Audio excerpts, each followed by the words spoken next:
Antes de mais nada, agradecer à CNA a oportunidade de estar aqui presente e estar moderando esse seminário sobre bioenergia. Nós teremos, a ideia seriam 4 palestrantes, né? O doutor Laércio Couto, por problemas logísticos, não pôde estar presente. Então, a gente vai ter a presença, né, do doutor Cícero Bley.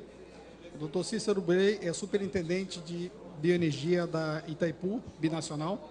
Ele é engenheiro agrônomo formado em Curitiba, né, com pós-graduação em engenharia civil, e é o representante brasileiro na Força Tarefa 37, né, da Agência Internacional de Energia.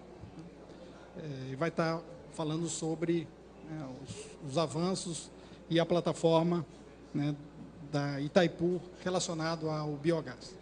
O doutor Luiz Fernando do Amaral, né, gerente de sustentabilidade da Única. Ele tem graduação em Relações Internacionais pela USP e tem pós-graduação pelo Instituto de Ciências Políticas de Paris. Okay? Meu nome é Aziz Galvão, eu sou professor da Universidade Federal de Viçosa. Minha graduação é em agronomia, fiz o mestrado em economia rural e tenho doutorado em administração rural pela Universidade de Bonn, na Alemanha. Então, nós teríamos inicialmente 4 palestras, então teremos reduzido para 3 palestras, e eu vou começar, então, né, falando sobre o Programa Brasileiro de Biodiesel, né? Depois, seguindo a ordem, o doutor Cícero falará sobre o biogás, e depois o Luiz Fernando vai estar mostrando a visão da Única em relação à sustentabilidade do bioetanol brasileiro. Okay?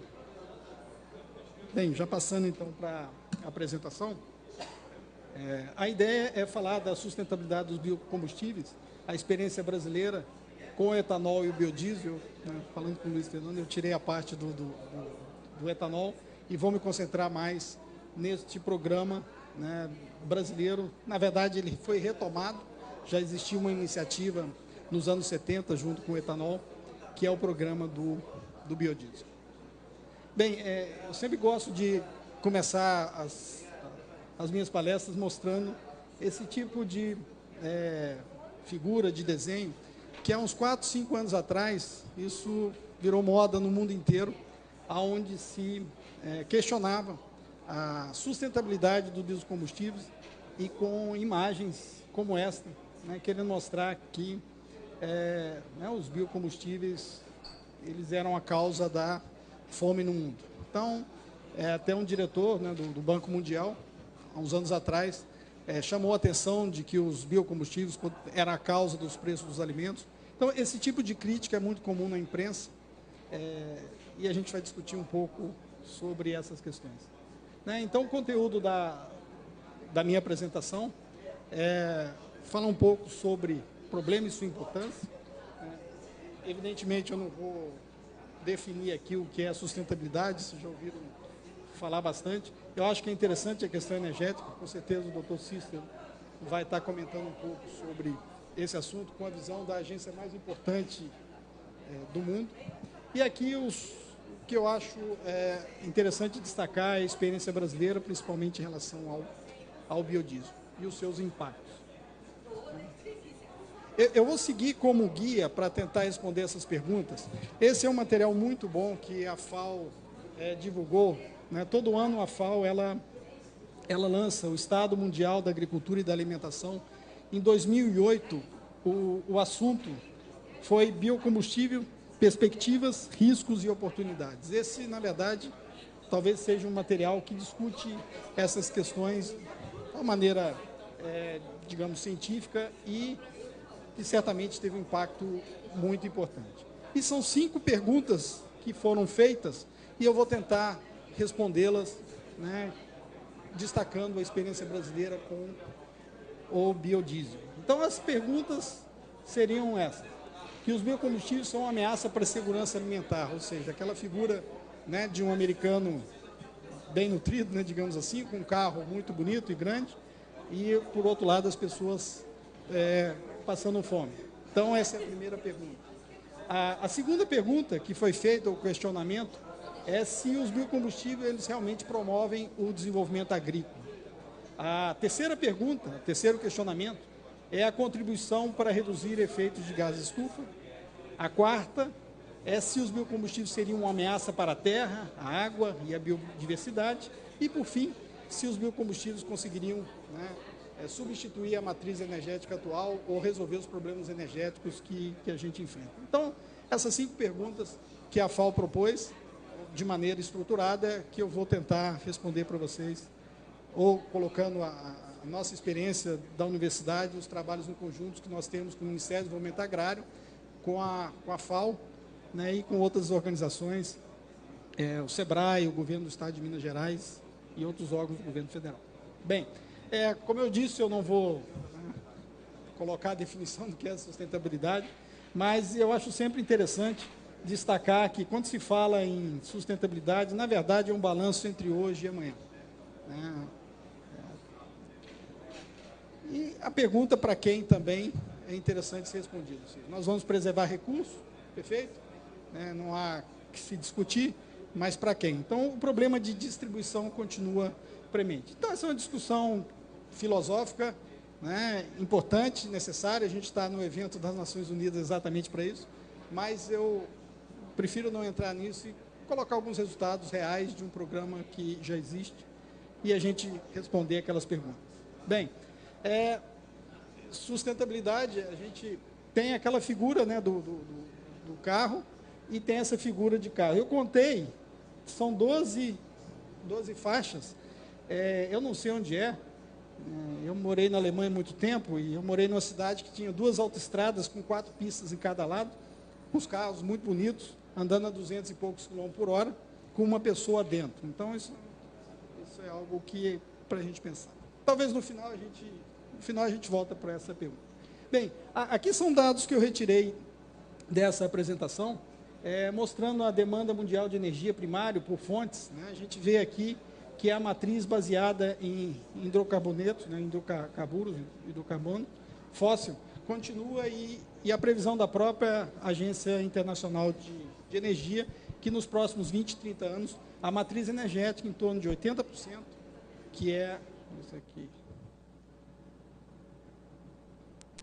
Tem um apontador, senhor? Não, só para... Opa. Eu acabei... Só para ver se tem o laser. Obrigado.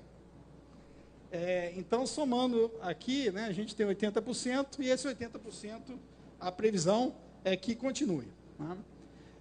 Interessante, em 1971, né, o Sheikh Yamani falou uma frase que eu acho muito interessante. Ele falou que a idade das pedras não terminou por falta de pedras. E ele fez a previsão de que a idade do petróleo vai terminar antes de se terminar o petróleo. Certamente, as fontes fósseis não são sustentáveis, e a pergunta que se coloca é se os biocombustíveis são sustentáveis ou vão criar novos problemas. Né? Bem, aqui o uso da biomassa, isso aqui é bastante interessante, a gente trabalha muito com a FAO, e a gente tem feito alguns trabalhos fora do país. E é interessante, o uso da biomassa, 80% é residencial, isso reflete muito a situação da África, onde se utiliza, evidentemente, a biomassa para cozinhar os alimentos. Ou seja, é um problema realmente que a gente, no Brasil, às vezes não tem a percepção, a importância da biomassa, né, principalmente na África, uma fonte de energia. E aqui a gente vê a utilização de transporte, se a gente tirar o Brasil aqui, praticamente é zero.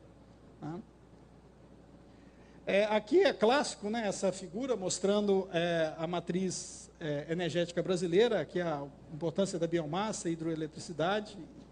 Né, aqui, certamente, né, o Luiz vai estar explicando o sucesso brasileiro do bioetanol. Aqui a gente compara a matriz energética, o que está marcado são as fontes consideradas renováveis, ou sustentáveis, né? Alguns falam, inclusive, isso. E a gente vê a situação comparando o Brasil com os outros países. Nós estamos em situação, nesse aspecto, evidentemente, bastante favorável em relação aos outros países.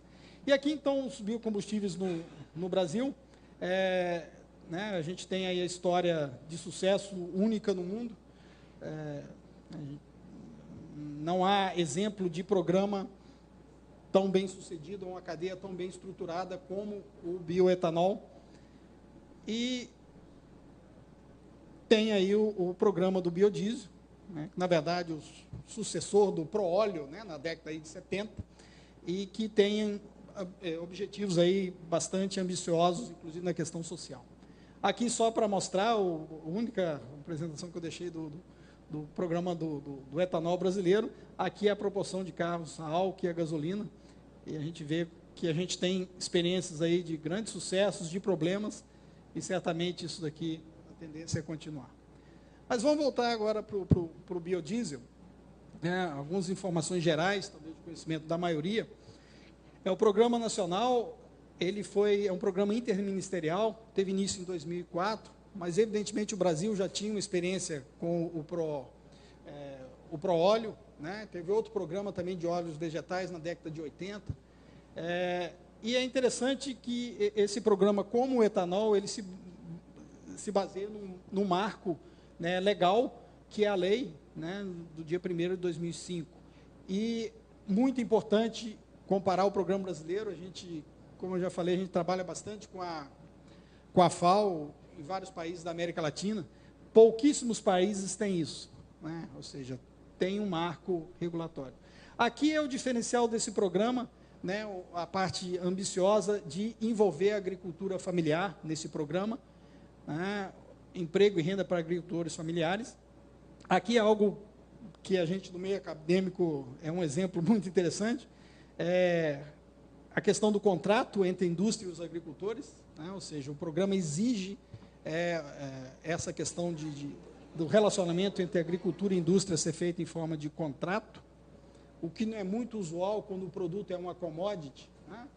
É um produto básico para se produzir.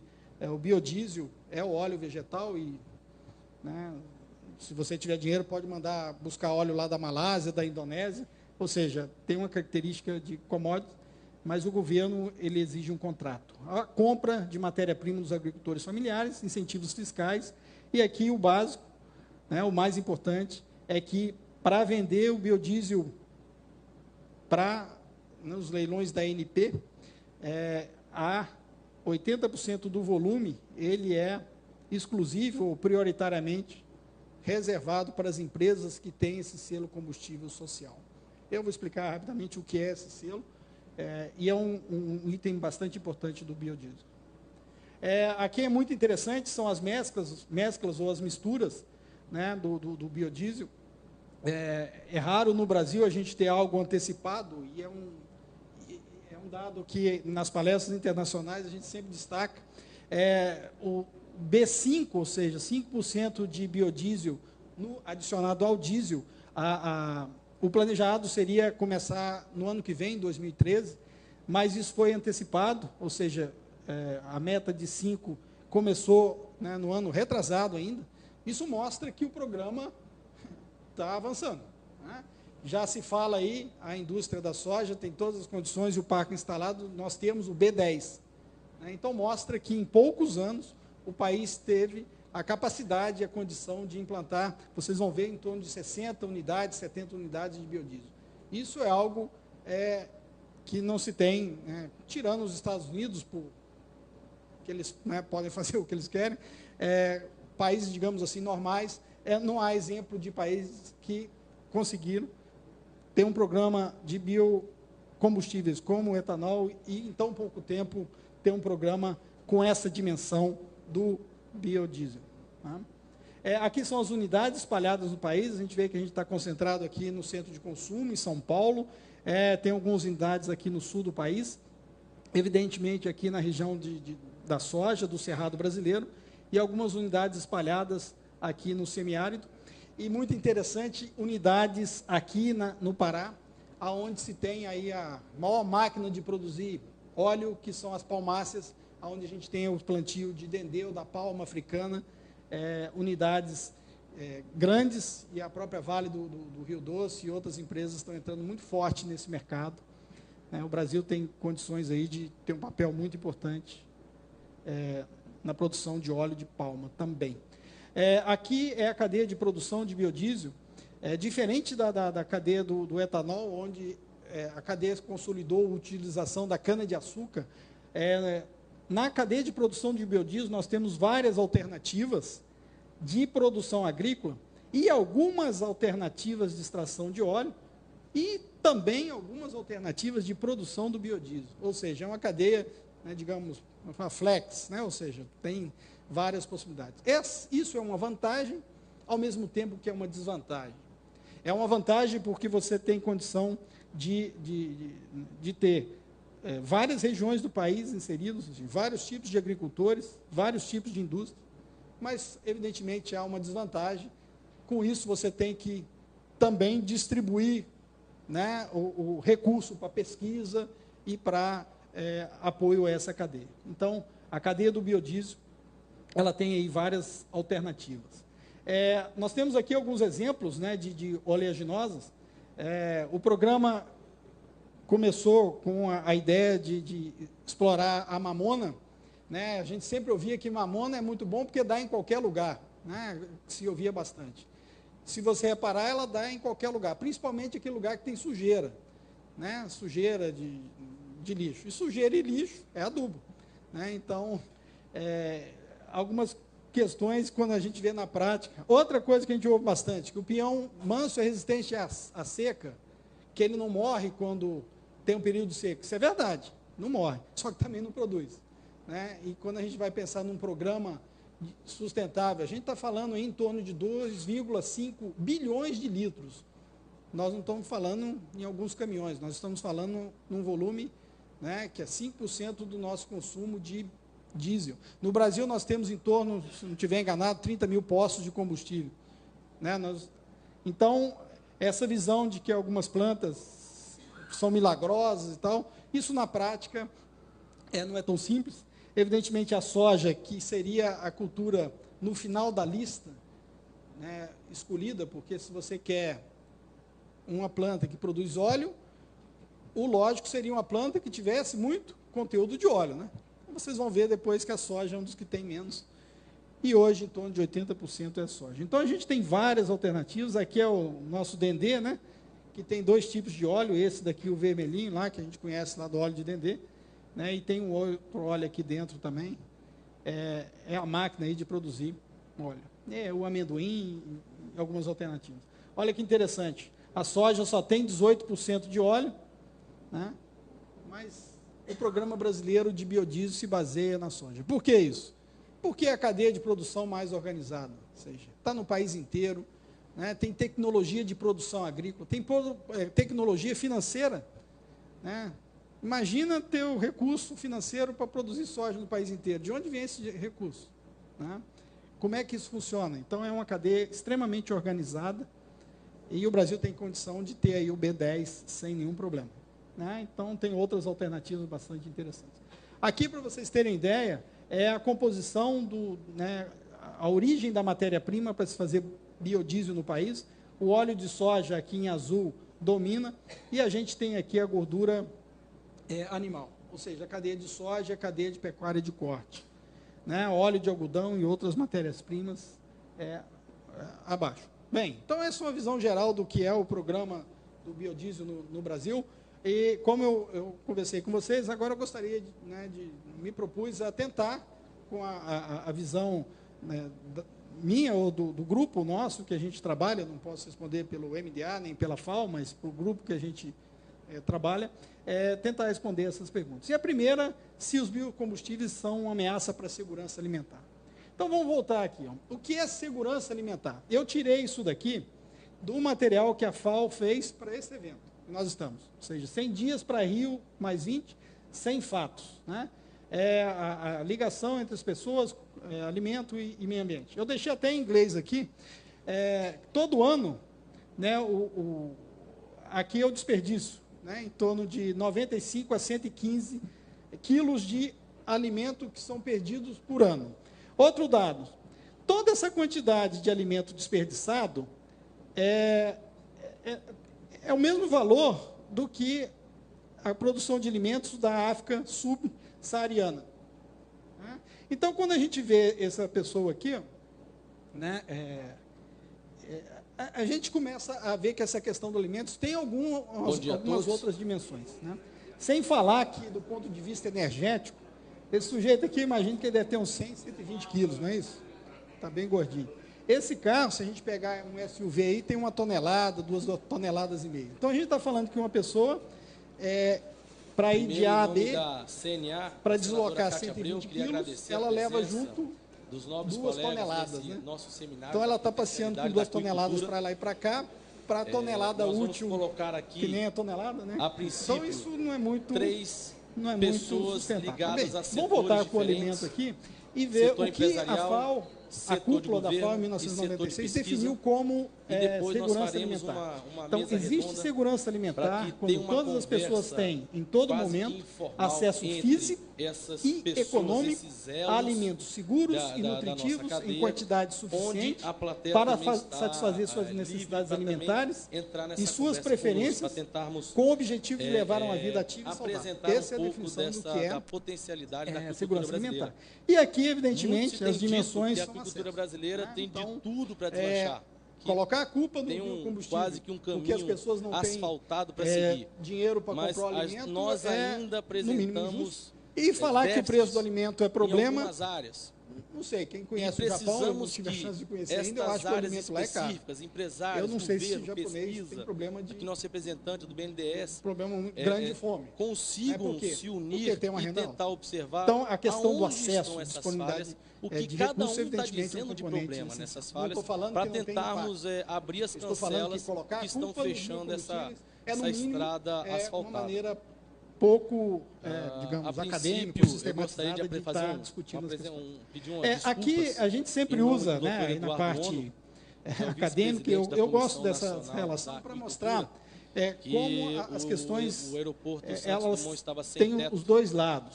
Se você vê, né, a produção do biodiesel, evidentemente você precisa de óleo. Se você precisa de óleo, você tem que extrair óleo. Se você extrai óleo, você vai ter que ter oleaginosa. É óbvio, aí que você vai precisar de área e recursos. Se você tem uma área limitada e vai usar para produzir óleo, ou etanol, seja lá o que for, você mesmo assim, eu vou falar um pouco de cada palestrante, eu vou falar pelo doutor Eduardo Ono, mas ele me pediu, mas eu vou levar em consideração principalmente o biodiesel. Eduardo Ono.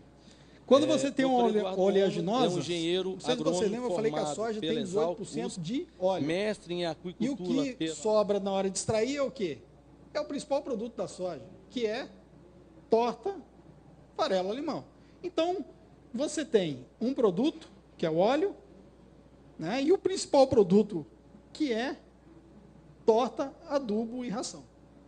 Eu brinco, para quem eu mais gosto de falar de biodiesel, é para produtor de leite. Por quê? Porque quem produz leite no Brasil, nós temos em torno de 600 mil produtores de leite, né, em torno de 80%, 70% não tem assistência técnica, uma situação social muito grande, ele não consegue aumentar o preço do leite. A única alternativa que o produtor de leite tem é diminuir o preço do alimento. Então, quando você fala que você vai ter uma unidade de biodiesel, né, próxima, e que essa unidade vai precisar de óleo, o que vai sobrar é torta, eles ficam bastante interessados. É fácil perceber isso aí. Esse tipo de trabalho nós fizemos prático, fizemos um trabalho para a unidade da Petrobras em Montes Claros. Montes Claros é no norte de Minas Gerais, é uma região considerada do semiárido, né, do país.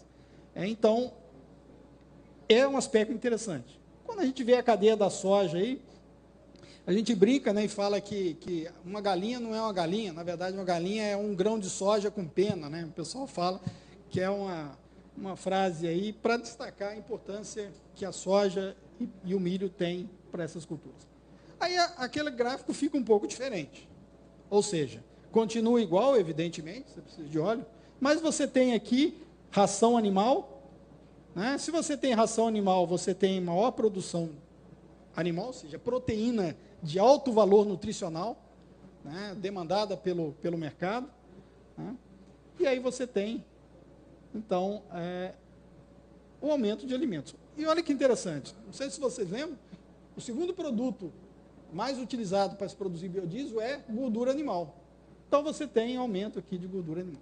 Se esse caminho vai ser maior do que esse, né, depende da situação, mas eu falo, nós fizemos esse estudo, né, com recurso do governo do Estado de Minas Gerais, para a unidade da Petrobras em Montes Claros, é evidentemente esse caminho. Então, isso é importante. Bem, as outras perguntas, né, eu acho que ficou claro que o biodiesel, né, a gente vai fazer um resumo no final, não é uma ameaça tão grande para a questão de segurança alimentar. Talvez seja até a solução, em algumas regiões. Bem, a segunda pergunta é se promove o desenvolvimento agrícola. Né? A universidade, nós tivemos a oportunidade de desenvolver 2 sistemas. Né? Na verdade, é o mesmo sistema. O Ministério do Desenvolvimento Agrário nos pediu que desenvolvesse um instrumento para avaliar a viabilidade de projetos de biodiesel, considerando ao mesmo tempo a agricultura e a indústria. Né? Porque não adianta nada a indústria ser viável se a agricultura não é, ou vice-versa. Então, nós fizemos isso para o MDA e a FAO achou interessante. Nós treinamos mais de 100 profissionais no Brasil e mais de 120 em 16 países latino-americanos. E fizemos vários projetos de biodiesel. Resumindo esses projetos, a maioria inviáveis. Tá? A maioria inviáveis. Por quê? A questão do preço do óleo e a maioria se tornou inviável, mas vários viáveis. Tá? Foram esses os projetos que nós fizemos no país inteiro, né? Com o apoio do MDA. Só um detalhe, todo esse material é público, disponível, né? Foi feito para o Ministério do Desenvolvimento Agrário e para a FAO, então está todo disponível. São alguns, né, experiências. Por curiosidade, são os projetos mais viáveis, são esses aqui, com o óleo de palma. Bem, aqui é um dado que o MDA, né, gosta de divulgar, e com toda a razão. Evidentemente, 100 mil agricultores é muito, mas se você comparar com os 4,5 milhões de agricultores familiares, ainda não é tanto assim. Mas já é um avanço significativo, né, você inserir em 4 anos de programa, 5 anos de programa, 100 mil famílias. Tem os seus problemas, evidentemente, mas é um resultado real. Isso aumenta um pouquinho o preço do diesel, mas eu acho que até hoje ninguém se importou muito com esse preço que se paga. E do ponto de vista social, evidentemente, são 100 mil famílias inseridas no programa. Bem, a terceira pergunta, se contribuem para reduzir as emissões de gases de efeito estufa. De novo, aqui nós temos as reduções da emissão de gases de efeito estufa, né, de alguns combustíveis. Olha aqui a cana-de-açúcar, o potencial que a cana-de-açúcar tem de reduzir. E a gente tem aqui o óleo de palma, né, o potencial de reduzir os gases de efeito estufa. Aqui o balanço energético que a gente tem. A soja é bastante favorável. E você vê aqui o óleo de palma. Ou seja, para cada unidade de energia que você tem com biodiesel de palma, cada unidade de fósforo que você usou, você tem 10 a mais no final, ou seja, um saldo de 10, ou seja, altamente positivo o saldo energético. Né? Algumas atividades, até do sogro, ou seja, você gasta mais energia para produzir o biocombustível do que energia no final dele. Então, mostrando aqui que o biodiesel de azeite de palma e outros é bastante favorável. A quarta pergunta, se os biocombustíveis são uma ameaça para a terra, a água e a biodiversidade. Né? Aqui é um dado que eu peguei da própria CNA, parece que esses números são um pouco menores, mas para a gente ver, na situação do Brasil, para vocês terem ideia, né, em cana-de-açúcar nós temos 7 milhões de hectares, não é isso? 9? Né? Então, 10 milhões de hectares. Olha a área que nós temos de pastagem. Então, falar que o biodiesel é que vai provocar o desmatamento, isso não é. Agora, evidentemente, qualquer atividade econômica tem seu impacto. Né? Então, aí é outra questão. E áreas ainda disponíveis. Essa figura, evidentemente, para outros países não é verdade. Né? Quem conhece aí o México, os outros países latino-americanos, realmente, algumas áreas, que tem pouca área, tem que ser pensado essa questão.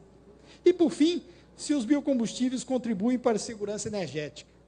Ou seja, é possível substituir todo o petróleo por biocombustível?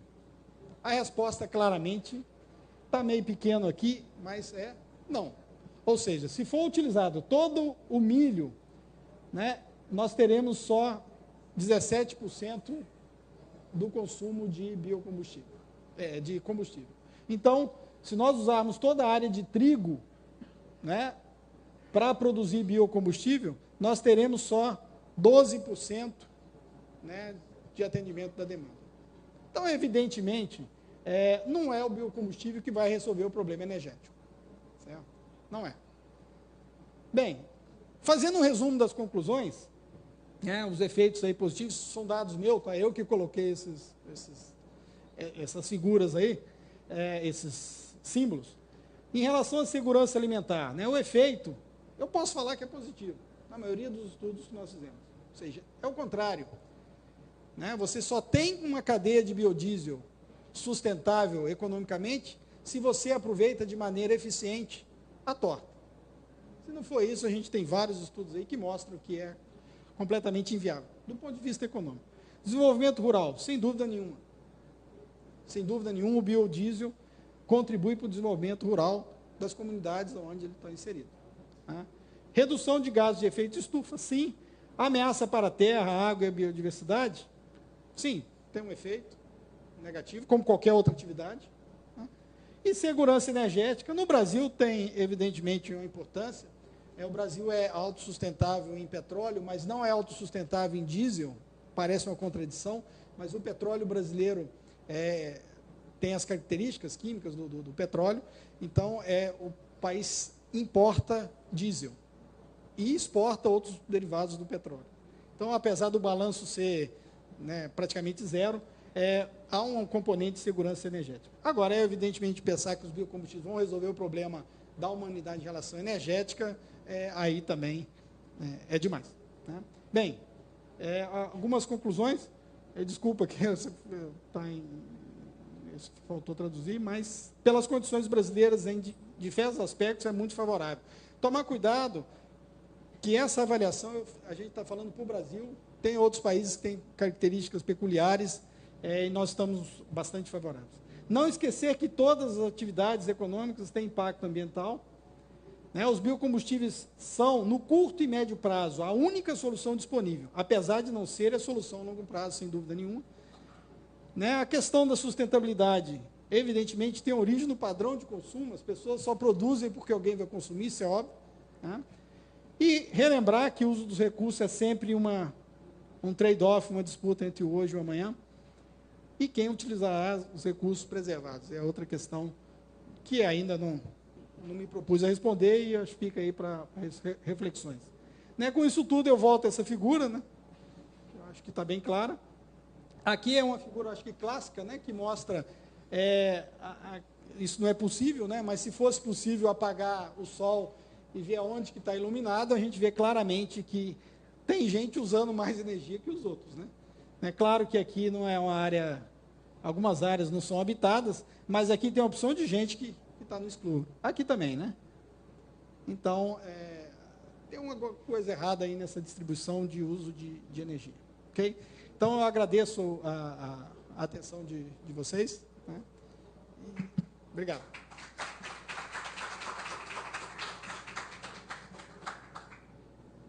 Então, já aproveito para convidar o doutor Cícero Blake, seguindo a ordem, para fazer a apresentação sobre o biogás. E, no final, a gente abre para perguntas e discussões.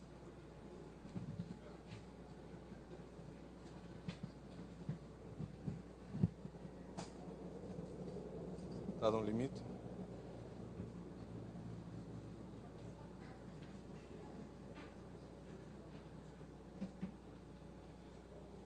O pessoal lá está colocando a apresentação. Bom dia a todos. Quero dizer da satisfação de estar aqui presente nesse evento da CNA, discutindo sobre biocombustíveis. E vou tentar mostrar por que a Itaipu Nacional, a maior geradora de energia elétrica de um só lugar no mundo todo, se interessa pela questão do biogás. O biogás que tem um histórico muito parecido com o histórico do etanol no Brasil.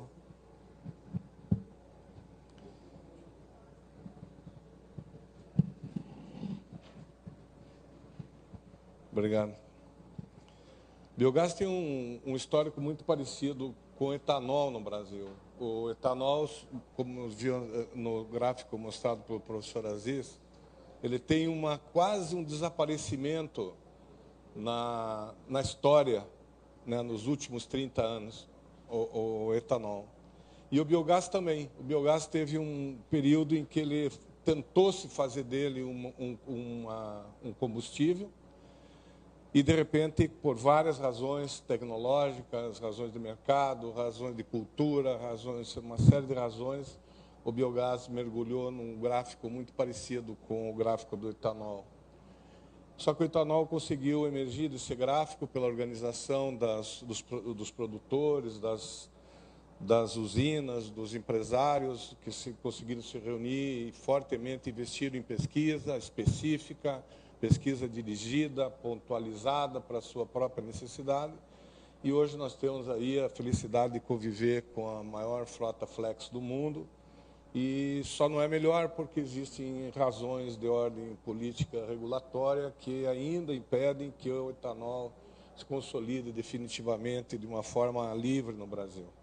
E o biogás está no mergulho e nós estamos tentando sensibilizar exatamente os produtores, e aí vem a relação direta da responsabilidade de estar aqui na CNA, para o fato de que esse é também um combustível interessante para o meio rural. Nosso trabalho está sendo realizado em conjunto com a UNUD, com a Agência da ONU para o Desenvolvimento Industrial, com a Eletrobras e com a Itaipu Binacional, integrando nesse que é a chamada da ONU para a energia para todos, e o biogás entra nessa condição como energia para ser gerada por todos que possam fazer uso dela. Pronto, já...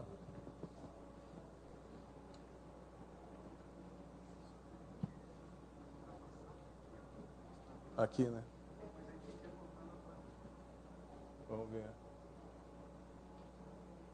Então, o biogás faz parte do ciclo biogeoquímico do carbono, ou seja, o biogás faz parte do ciclo da vida. Nós fazemos parte do ciclo do carbono, que é o maior ciclo biogeoquímico do planeta, ou seja, é o maior metabolismo do planeta. O planeta consegue metabolizar bem todo o processo de produção do carbono, desde que não ocorra isso que nós vemos aqui, que é a insistente degradação desse ciclo, a interferência humana nesse ciclo do carbono que produz as emissões de gases do efeito estufa. Nós vamos retirar, por exemplo, no caso dos transportes, o carbono que foi colocado no fundo da Terra por ela mesma, isolado, para dar condições de vida na superfície. E esse carbono está isolado, nós buscamos carbono lá do fundo e colocamos na superfície, usamos esse carbono de uma forma completamente primitiva, que é a da queima, combustão de carbono. Essa é o grande vilão da história da humanidade no sentido das emissões. E o transporte faz parte disso, com 30% das emissões. A geração de energia elétrica faz parte disso no mundo, com um grande, mas enorme papel nesse processo de geração de emissões. E aqui está a modificação do uso da terra, principalmente por desmatamentos, que também produzem a mesma combustão e produzem a mesma degradação. Então, nesse ciclo do carbono, o biogás que está ali, sendo degradado permanentemente nesse balanço do ciclo, ou seja, fechando permanentemente o ciclo, recebe um excesso de gás carbônico a partir desse tipo de atividade humana, e com isso você tem o desequilíbrio do ciclo do carbono e, consequentemente, a necessidade de ampliar os controles e reduzir as emissões. Na verdade, o biogás vem de um processo bastante interessante no agronegócio brasileiro. Planta-se milho e soja e colhe-se proteína animal, ou leite, carnes de suínos, aves, bovinos. E para fazer esse tipo de conversão de proteína vegetal em proteína animal, você gera excedentes. Os excedentes são chamados dejetos, ou esgotos, ou resíduos. Esses excedentes têm um componente muito forte nessa cadeia toda. Agora, é preciso chamar a atenção que esse processo aqui, que é o core business, é o grande negócio disseminado do agronegócio brasileiro, ele não há necessidade nenhuma de substituir alimentos, nem alimentos de origem vegetal, nem alimentos de origem animal, para obter o biogás. Então, o biogás é obtido através dos excedentes da produção. Só que esses excedentes têm historicamente sido jogados fora. Então, ele acaba por apresentar uma figura na poluição dos rios e lagos, principalmente. E eu queria destacar aqui a posição do reservatório Itaipu, recebendo uma carga orgânica bastante forte, de fora para dentro. São nutrientes, nitrogênio e fósforo, que se perdem nas propriedades rurais, entram nas coleções hídricas, são transportados em velocidades pelos rios, e quando o rio chega em situação de lago, que a água é lenta, os nutrientes se depositam. E, ao se depositarem, passam a fertilizar exageradamente esses pedaços de reservatório. Nós tivemos, na quarta-feira, uma discussão com uma comitiva da África, do Lago Vitória, no Quênia, que é o Lago Vitória, é o maior lago natural do mundo e é onde nasce o Rio Nilo. E o Lago Vitória apresenta exatamente os mesmos efeitos que o reservatório Itaipu está apresentando nesse momento, que é essa configuração de macrófitas ou plantas aquáticas terrestres, como aquela que está ali, ou flutuantes, como os aguapés, e uma explosão de algas, como está aqui. Isso não é uma prerrogativa do reservatório Itaipu, tem vários reservatórios no Brasil apresentando esse mesmo problema. Então, a partir daí, você tem situações como essa, uma capa de algas que varia aí de 2, 3 milímetros até 10 centímetros. Quer dizer, o reservatório praticamente fica coberto por essa capa de algas, e com isso ela perde a qualidade, absolutamente a qualidade das águas. O que era uma água bruta de alta qualidade passa a ser uma água sem qualidade por conta dessa coisa. Os peixes se ressentem muito. E aí você tem, na sucessão, você vê a nata de algas aqui, e essas linhas pretas com borbulhas. Aqui começa uma geração espontânea nos reservatórios do próprio biogás. O biogás é um resultado de um fenômeno natural de degradação, e aqui ele se repete completamente descontrolado. E o que acontece? Essa quantidade de algas na sucessão, a cada 15 dias renova essa população, as carcaças descem ao fundo e no fundo sofrem a operação de biodigestão, gerando biogás. Se for colocado aqui, mexer no fundo dessa parte do reservatório, já com essa expansão do biogás aqui natural, você pode desencadear uma liberação de biogás bastante profunda, e se você tiver uma tocha na mão, essa água pega fogo. Ou seja, é uma situação dos reservatórios de lagos do mundo todo, sofrendo a pior das degradações, que é a degradação orgânica, difusa, dificilmente controlável.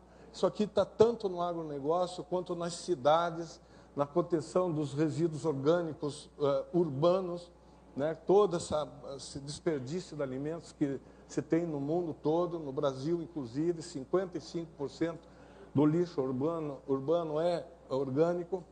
E você tem nos esgotos humanos, os esgotos urbanos, que também carregam cargas orgânicas bastante expressivas, vão para mesmos cursos d'água e vão se depositar nos mesmos reservatórios. Então, isso aqui é uma situação que não interessa a Itaipu estar convivendo com isso, porque a Itaipu é gestora desse lago, precisa dar conta da qualidade desse lago e ver gradativamente isso acontecendo nesse processo. Nós estamos trabalhando isso com uma perspectiva de economia, não uma perspectiva de legislação, de punição ou de promoção de pressões sobre o meio agrário, mas levando ao meio uma situação como essa que se encontra aqui, esse cidadão é José Carlos Colombari, um colaborador nosso lá, um projeto piloto nosso. Aqui está a proteína vegetal já moída e preparada, e aqui está a proteína animal sendo conduzida na propriedade desse senhor. Essa pessoa, adiantado em termos de cabeça, né, um cidadão à frente do seu próprio mundo, começou a estruturar essa questão da energia para poder fazer avanços energéticos nesse processo que vocês podem ver aqui. Tudo numa granja dessas usa eletricidade. E ele queria avançar numa fábrica de ração própria para poder independer dos outros na compra dessa ração, para poder moer o milho aí mesmo onde cria os suínos. E ele começou a estudar, então, a possibilidade de implantar isso, só que esbarrou na questão do fornecimento de energia elétrica para isso aí, onde o custo da energia elétrica para ele, mesmo subsidiado, é um custo bastante alto. E ele começou, então, a trabalhar essa alternativa da energia do biogás e colocou na propriedade dele um biodigestor, que é esse equipamento que está aí, uma lagoa praticamente coberta com uma lona. Essa lona está estufada porque dentro dela existe biogás produzido naturalmente, sem nenhum acréscimo de nenhum tipo de bactéria ou enzima, ou sei lá o que for. Por quê? Porque as condições brasileiras para isso aqui ocorrer são absolutamente fantásticas. Nós temos clima e temos biodiversidade disponível aqui. Enquanto nós temos cerca de 50 tipos de micro-organismos detritívogos, ou seja, decompositores da matéria orgânica, em países frios que ficam 30, 60, 90 dias embaixo de neve, com menos 30 graus centígrados, essa biodiversidade diminui e também perde completamente a função. Então, durante 2, 3 meses na Europa, nos Estados Unidos, no Canadá, essa condição de biodigestão praticamente espontânea, o mínimo de investimento, como está aí, a cobertura de uma lagoa, ela já começa a produzir. Então, nós temos uma vantagem competitiva enorme em termos ecológicos brasileiros, tropicais, e assim vai nos trópicos todos, a África a mesma coisa, a América do Sul. Nós temos condições totais de clima e biodiversidade de fazer isso muito bem e com baixo custo. Então, aqui, o que resulta o biogás nesse caso? Poderia entrar na questão tecnológica, mas voltando à questão econômica, você vê isso aqui, a nota fiscal do produtor. Esse aqui é uma nota fiscal padrão no Brasil. De norte a sul do Brasil existe essa nota fiscal do produtor padronizada. O nome aqui é José Carlos Colombari e a esposa dele, Dona Eliane. São donos daquela granja que a gente viu ali. Uma nota fiscal de venda, com o número da venda, e aqui começa uma grande diferença. O destinatário dessa venda é a Copel Distribuição, ou seja, a Companhia de Energia Elétrica do Estado do Paraná, que compra a energia gerada, está aqui o produto gerado, ó, poderia ser milho, poderia ser leite, poderia ser carne, mas é energia elétrica. Medido em megawatt-hora, podia ser medido em quilos.